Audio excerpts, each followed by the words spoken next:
Arestado na ang sinasabing pumatay sa isang retiradong guro sa Lingayen, Pangasinan. Ang suspect, pamangkin ng biktima.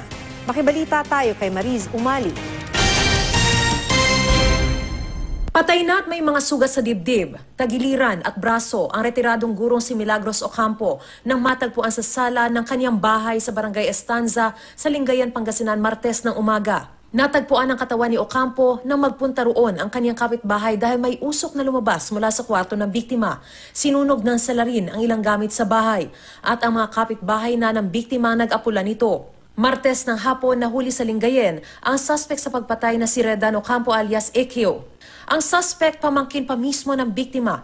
Ayon sa pulisya, may mga nakita silang kahina-hinalang marka sa katawan ng suspect na naging susi sa pagkakaaresto sa kanya. Dating nagtrabaho sa bahay ng biktima ang suspect bilang hardinero.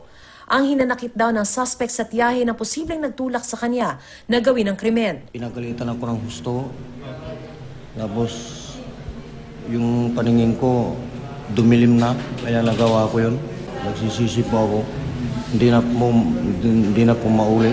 Kukuhanan siya ng extrajudicial confession in the presence of PAW lawyers, kung sino man ang lawyer na available dyan, para ano naman yung salaysay na inaamin kasi niya na siya talaga ang gumawa dyan, pero kailangan natin na i-document yung pinagsasabi niya. Unang-una sa pasasalamat namin na nabigyan ng hustisya ang tita ko, saka yung sa ng kaso, siguro patapusin muna namin yung libing.